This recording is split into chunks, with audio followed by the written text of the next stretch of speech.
প্রথম প্রশ্ন, আমি নামাজের ক্ষেত্রে শুধু ফরজগুলো পড়ি, যেমন ফজরের 2 রাকাত, জোহরের 4 রাকাত, আসরের 4 রাকাত, মাগরিব 3 রাকাত, এশা 4 রাকাত এবং বিতির 3 রাকাত পড়ি, এক্ষেত্রে আমার নামাজ কি কবুল হবে?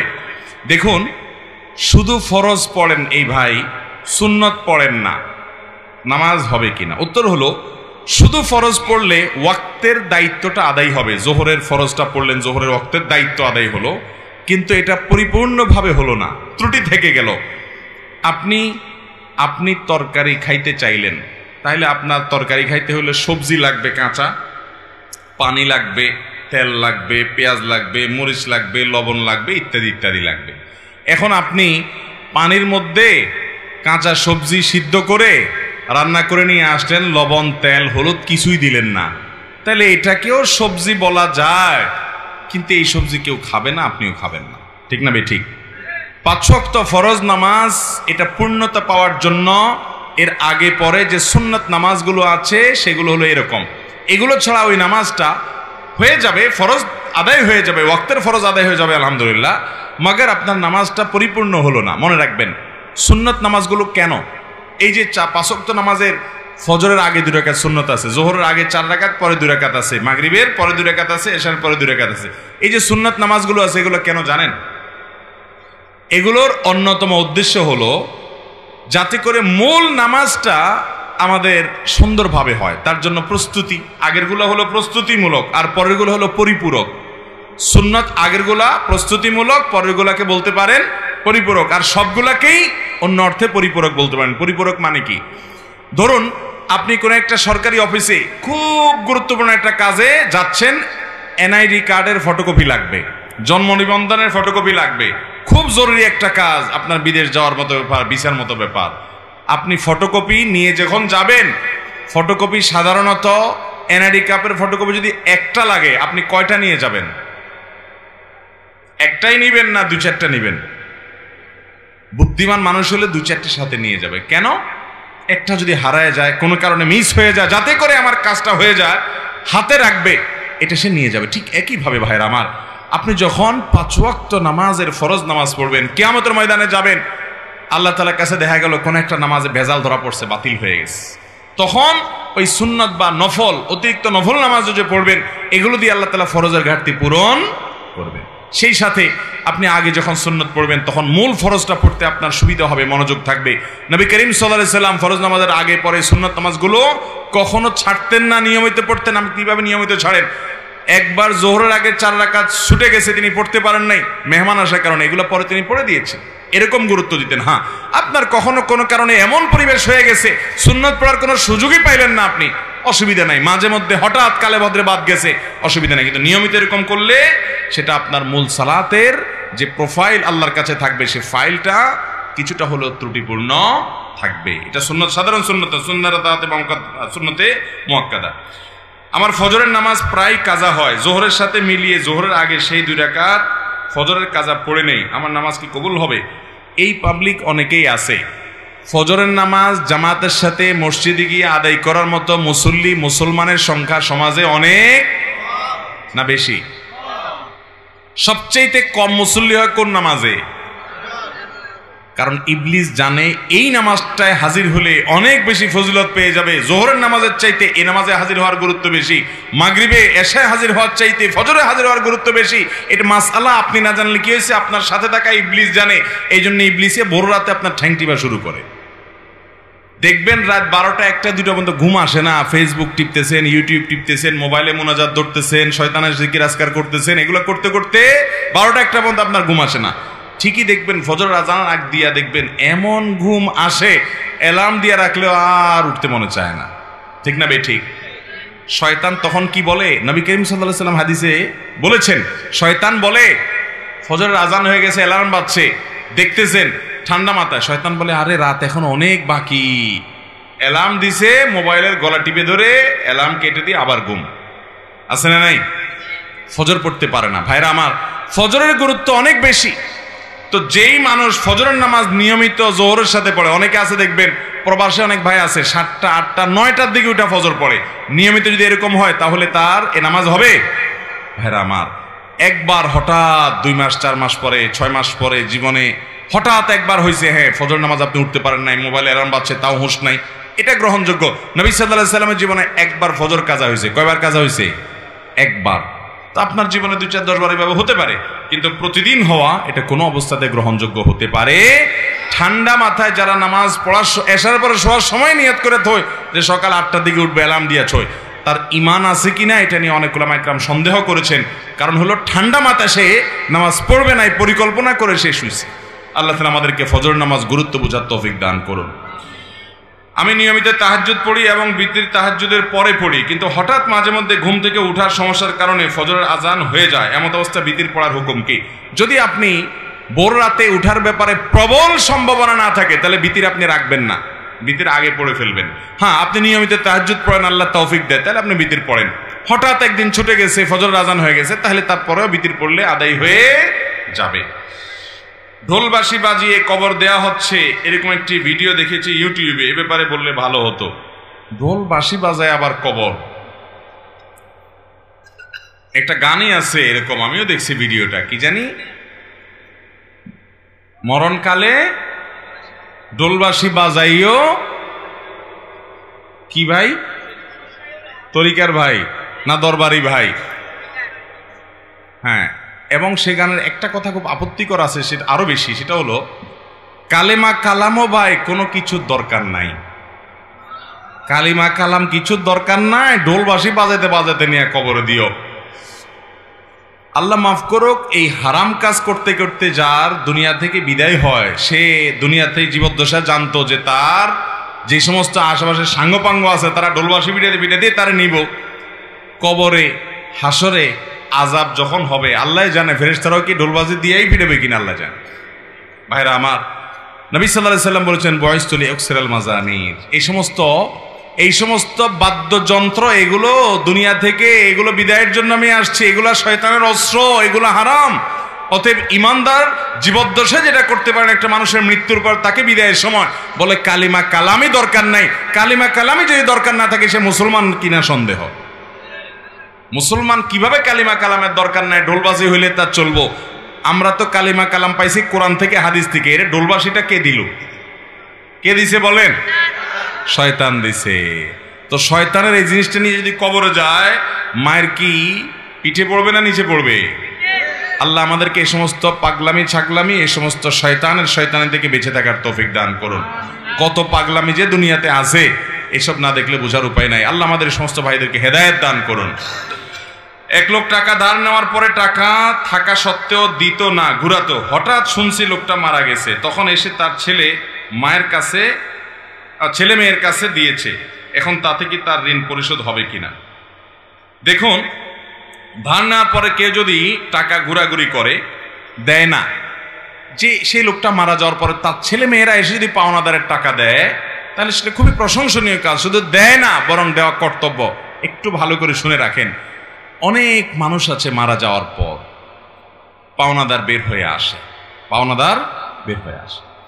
আপনার বাবা মারা গেছেন, আল্লাহর বান্দার কিছু দেনা আছে, এগুলো রেখে মারা গেছে। ইসলামের নির্দেশ হলো তার মৃত্যুর পর তার দাফন কাফনের জন্য যে টাকা খরচ হবে সেগুলো তার টাকাতেই খরচ করবেন। এরপর তিনি যদি কোনো দেনা রেখে যেয়ে থাকেন, ভাগ বন্টন পরে, আগে তার সব দেনা শোধ করতে হবে তার টাকা দিয়ে, তার জমি জমা বিক্রি করে। এরপরে যদি কিছু থাকে সেটা দিয়ে তার ওসিয়ত থাকলে সে ওসিয়ত 1/3 মধ্যে পূরণ হবে। 1/3 মানে তার টোটাল সম্পদের দাম 10 লাখ, তাহলে তার ওসিয়ত যত বেশি হোক না কেন 3 লাখ পর্যন্ত পূরণ হবে, এর বেশি না। বাকি যেগুলো থাকবে সেগুলো ওয়ারিসরা ভাগ করে পাবে। আর যদি কারোর কোনো ওসিয়ত না করে যায় যে অমুক জায়গায় দিও, মসজিদে দিও, মাদ্রাসে দিও, অমুকরে দিও, এরকম কোনো ওসিয়ত না থাকে, তাহলে তো সেটা বাদ। কিন্তু দেনা থাকলে আগে দেনা দিতে হবে, তারপরে সন্তানরা ভাগযোগ করে সম্পদ নেবে। আমার দেশে দেখা যায় দেনা দেয়া তো পরের কথা, আজকাল তো প্রায় সময় পত্রিকা দেখা যায় বাবার লাশ পড়ে আছে আর সন্তানরা জমি জমা নিয়ে কাড়াকাড়ি করতে করতে ব্যস্ত, বেচারাকে দাফন পর্যন্ত করছে না। ঠিক কিনা বেঠিক? এই অমানুষ সন্তান আসমান থেকে হঠাৎ নাজিল হয় না অমানুষ হয়ে, এই বাপমাই অমানুষকে অমানুষ বানাইছে। ঠিক কিনা বলেন? এর পরিণাম, এর পরিণতি এই আল্লাহর বান্দা নিজেই ভোগ করছে নির্লজ্জের মতো। প্রায় সময় কয়দিন পরপরই দেখি পত্রিকাতে যে বাবার লাশ পড়ে আছে গ্যারেজে, বাড়ির সামনে ওইটা দাফন করার মতো মানুষ নাই, গন্ধ ছুটে গেছে, ছেলে মেয়েরা কামড়াকামড়ি মারামারিতে লিপ্ত, জমি জমা দখল নিয়ে। এই জন্য বাবারা সন্তানরে মানুষ বানায় যান, মুসলমান বানায় যান, দুনিয়ার জীবনটা জীবন্ত জান্নাত হবে। আর না হলে আপনার এই কাজের প্রায়শ্চিত্ত আপনাকে ভোগ করতে হবে। শুধু ওকে দুনিয়া শিখাইলেন, আখেরাত শিখান নাই, আপনি আফসোস করে কুল পাবেন না। পৃথিবীতে যেখানে মুসলমান আছে, মুসলমানের আধিক্য আছে, সেখানে দেখবেন কোনো বৃদ্ধাশ্রম নেই, বৃদ্ধাশ্রমের দরকার নাই। আর পৃথিবীর উন্নত দেশগুলোতে শিক্ষা আছে, দীক্ষা আছে, জ্ঞান আছে, বিজ্ঞান আছে, প্রযুক্তি আছে, সবকিছু আছে, কিন্তু বৃদ্ধাশ্রমও আছে। কারণ মনুষ্যত্ব, মানবতা, মা বাবার প্রতি দায়বদ্ধতা, এটা আল্লাহর প্রতি ঈমান না থাকলে সে মানুষগুলো আসলে সেভাবে বুঝে না। আল্লাহ আমাদের সন্তানগুলোকে মানুষ হতে মানুষ করার তৌফিক দান করুন। তাহলে বাবা মার দেনা থাকলে সেটা সন্তানরা শোধ করবে, পাওনাদার সেটা নিতে পারবে, কোনো অসুবিধা নেই, বরং এটা শোধ করা আমাদের কর্তব্য। আমি একজন যুবক, আমার হাতে ট্যাটু আঁকা আছে। এখন আমার ইসলামিক জ্ঞান ছিল না, কিন্তু আমি এখন ট্যাটু উঠানোর জন্য চেষ্টা করছি। ট্যাটু উঠাতে খরচ আমার সাধ্যের বাহিরে। আমি এই অবস্থায় নামাজ পড়ি, নামাজ কবুল হবে কি? গত পরশুদিন আমরা কক্সবাজারে ছিলাম, আমি শেখ আহমদ সাইফুল্লাহ ভাই, আরও আমাদের বন্ধু বান্ধবদের একটা বড় গ্রুপ, ফ্যামিলি সহকারে। তো সেখানে একটা হোটেলে আমরা সকালে নাস্তা করার পর আমাদের এক বন্ধু, তার একটা ছোট বাচ্চা মেয়ে, সে এক ভদ্রলোক, বিদেশি, চেহারা দেখে বোঝা যাচ্ছে ফরেনার, তার এই মাথা থেকে এই মাথা পুরো হাত ট্যাটু আঁকা। তো ওই বাচ্চাটা জিজ্ঞাসা করতেছে, আর ইউ খ্রিস্টিয়ান? তুমি কি খ্রিস্টান? ভদ্রলোকের খুব ইজ্জতে লাগছে। তো মেয়ের বাবা আমাদের পাশে ছিল, বলল যে ভাই তোমার মেয়ে আমাকে কেন জিজ্ঞেস করলো আমি খ্রিস্টান কিনা, মুসলিম। তো এটা বলার পরে মেয়েকে উনি জিজ্ঞেস করলে, তোমার আঙ্কেল হি ইজ মুসলিম, তুমি কেন তাই খ্রিস্টান বলছো? সেই খ্রিস্টান না। তখন মেয়ে, বাচ্চা মেয়ে বলতেছে, আমি খ্রিস্টান মনে করছিলাম এই জন্য যে আঙ্কেলের হাতে ট্যাটু আঁকা, আমি তো দেখছি সব খ্রিস্টান ইহুদিরা এগুলা করে, এই জন্য আমার ডাউট হয়েছে। একটা বাচ্চা, তার কনসেপ্ট এরকম। তাহলে এখান থেকে বোঝা যায় এটা কোনো মুসলমানের কাজ হতে পারে।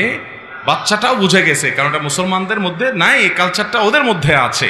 ভাইরা আমার, নবী করিম সাল্লাল্লাহু আলাইহি সাল্লাম এর অভিশাপ, তিনি অভিশাপ নাজিল করেছেন, আল্লাহ তাআলার অভিশাপের বদদোয়া করেছেন, লানতের বদদোয়া করেছেন। আল্লাহ লানত নাজিল হয় ওদের প্রতি যারা উল্কি অঙ্কন করে আর যাদের শরীরে উল্কি অঙ্কন করে দেওয়া হয়। লানাল্লাহুল ওয়াসিমা ওয়াল মুস্তাওসিমা। মনে রাখবেন, যারা ট্যাটু অঙ্কন করে, অনেক ট্যাটু কোম্পানি বাইর হয়েছে, তারা ফতোয়া দেয়। আমাকে একজন বললো যে ভাই ট্যাটু কোম্পানির ফতোয়া, আমাকে কে জানি পাঠাইছে, তারা ফতোয়া দেয় যে আমাদের এই ট্যাটু লাগানোর পর নামাজ পড়া যাবে। অনেক কাঠমোল্লার আপনাদেরকে বলবে নামাজ পড়া যাবে না, ব্যবসা ঠিক রাখার জন্য মাসালাও বানায় নিস। আরে ভাই, এই ট্যাটু অঙ্কন করা হারাম, এটা হলো প্রথম কথা। এটা আপনাকে রিমুভ করতে হবে। রিমুভ করার সামর্থ্য নাই, কোনোভাবে উপায় নাই আপনার জন্য, তাহলে আল্লাহর কাছে ইস্তেগফার করে মাপ চাইবেন এবং ওই অবস্থায় নামাজ চালু করে যাবেন। আপনার এই চামড়ার উপরে যদি কোনো কিছু দিয়ে আবরণ পড়ে যায় আলাদা, তাহলে এই আবরণ তোলা ছাড়া নামাজ, অজু হবে না, আর অজু গোসল না হলে নামাজও হবে না। এগুলো এমন ডেঞ্জারাস যেগুলো সহজে তোলা যায় না, আসলে অনেক জটিল বিষয়, চাইলেও পরে তোলা যায় না। এই জন্য যুবক ভাইরা, আমাদের দেশে অনেক যুবকরা আজকাল এগুলো শুরু করেছে। ভাইরা আমার, একটু খেয়াল করে দেখেন তো, আল্লাহ বলেছেন লাকাদ খালাকনাল ইনসানা ফি আহসানি তাকওয়িম। আল্লাহ তাআলা মানুষকে সুন্দর অবয়ব সৃষ্টি করেছেন, এত সুন্দর হাত, এত সুন্দর চেহারা, কি আপনি ওই বিড়ালের মতো কি কতগুলো আঁকে নেকে একে ভূতের মতো দেখা যায়। আমার তো শয়তান শয়তান টাইপ লাগে। আল্লাহ তাআলা আমাদেরকে হেদায়েত দান করুন, কুরুচি থেকে আল্লাহ আমাদেরকে বেরিয়ে আসার তৌফিক দান করুন। অনেক মুসলমান যুবকের হাতে দেখা যায় ধাগা লাগানো, দেখছেন আপনারা? ফিতা ধাগা লাগা দেখছেন? ভাইরা আমার, এটা হিন্দুরা তাদের ধর্মীয় বিশ্বাস থেকে লাগায়। আপনি মুসলমানের সন্তান, আমরা দেউলিয়া হয়ে গেছি আজকাল। আপনি মুসলমান হিসেবে আপনি প্রাউড ফিল করেন না, তাহলে আপনি কেন তাদের কালচার নিতে যাবেন? আল্লাহ তাআলা আমাদেরকে বুঝার তৌফিক দান করুন। বিদায়, কেউ যদি ট্যাটু আগে লাগিয়ে ফেলেছেন, এখন উপানের কোনো পথ আপনার সামনে খোলা নাই, ওই অবস্থা নামাজ পড়ে যাবেন, নামাজ ছাড়বেন না, এবং চেষ্টা অব্যাহত রাখবেন কোনোভাবে এটা দূর করে আপনি সঠিকভাবে সালাত আদায় করার, এবং আল্লাহর কাছে লজ্জিত হয়ে আপনার সর্বশক্তি দিয়ে তওবা ইস্তেগফার করবেন। আল্লাহ আমাদেরকে মাফ করুন। কারো যদি অনুভূত হয় সে জাদুগ্রস্ত কিংবা কালো জাদুগ্রস্ত, তাহলে ইসলামিক উপায় তা প্রতিরোধের উপায় কি? ভাইরা আমার, আমি প্রায় বিভিন্ন জায়গায় বলি, আজকে গাড়িতে আসতে আসতে মুফতি সাইফুল ইসলাম ভাইয়ের সঙ্গে আমরা আলোচনা করছিলাম। সাইফুল ইসলাম ভাইয়ের কাছে আমার সামনে একটা ফোন আসলো, উনি ধানমন্ডি তাকওয়া মসজিদের খতিব, ওখান থেকে বলে যে ধানমন্ডির মতো রিচ এলাকাতে, সব ধনীদের এলাকা, সারা দেশের বড় বড় পয়সাপাতি যাদের তারা থাকে, ব্যবসায়ীরা থাকে, মন্ত্রী মিনিস্টাররা থাকে। বলছে এই এলাকাতে উনি যেহেতু ওখানকার বড় মসজিদের খতিব, তাকওয়া মসজিদের, উনি বললেন যে ভাই এত পরিমাণ জিনে ধরা রুগী এবং ব্ল্যাক ম্যাজিক অর্থাৎ জাদুগ্রস্ত রুগীর খবর আসে বলার মতো না। আমি বলি ভাই আমারও তো একই অবস্থা, আমার কাছে যত ফোন আসে দেশের একেবারে সর্বোচ্চ লেভেল পর্যন্ত এমন এমন কিছু পদাধিকারী ব্যক্তিদের তরফ থেকে ফোন আসে, রিকোয়েস্ট আসে যে কল্পনাও করা যায় না যে এই লেভেলের মানুষগুলো পর্যন্ত সাফার করছে খুব মানে জটিলভাবে। ঘরে ঘরে দুষ্ট জিনের উপদ্রব মানুষ লক্ষ্য করে না।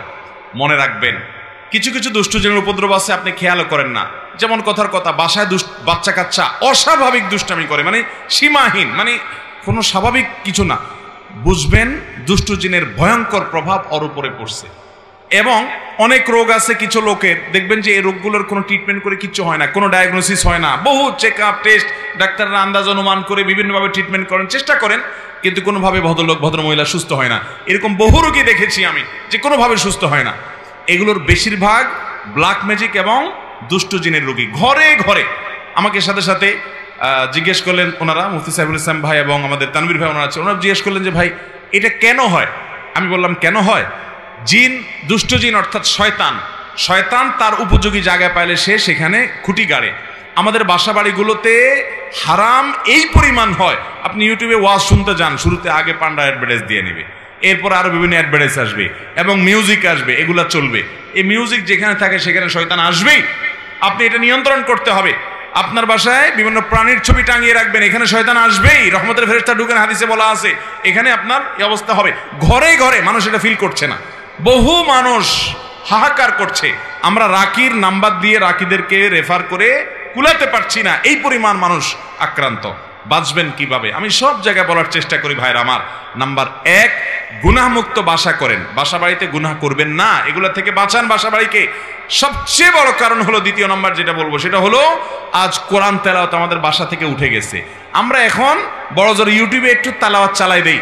আল্লাহর কসম করে বলছি, যেই বাসায় কোরআন তেলাওয়াত নিয়মিত হয়, আওয়াজ করে, শব্দ করে, ওই বাসায় ব্ল্যাক ম্যাজিক দুষ্ট জিন থাকতে পারে না। আপনি যদি মিরাকল দেখতে চান ভাইরা আমার, আমি বুকে হাত রেখে বলতে পারি, আপনি আল্লাহর কুদরত যদি দেখতে চান সরাসরি, দুষ্ট জিনের উপদ্রব আছে যে বাসায়, সে বাসায় আপনি সূরা বাকারার তেলাওয়াত চালু করে দেন, জোরে জোরে তেলাওয়াত করেন, নিজে না পারলে অডিও চালু করে দেন। আমি নিজের চোখে বহুবার দেখেছি যে অস্বাভাবিক আচরণ বাচ্চাদের, এটা সেটা, রুকিয়া চলছে, তেলাওয়াত চলছে, ভালো হয়ে গেছে। আমার পরিচিত এক বোন আছেন, বোন বলতে আমার আপন বোন না, দুঃসম্পর্কীয়, উনি আমেরিকাতে থাকেন, অনেক বড় ব্যবসায়ী। ওনার বাসায় ভয়ঙ্কর অবস্থা, মেয়েরা কোরআন তেলাওয়াত চালাইলে পাগলের মতো হয়ে যায়, কোনোভাবে সহ্য করতে পারে না, বলে যে বন্ধ করো এটা যেভাবেই হোক।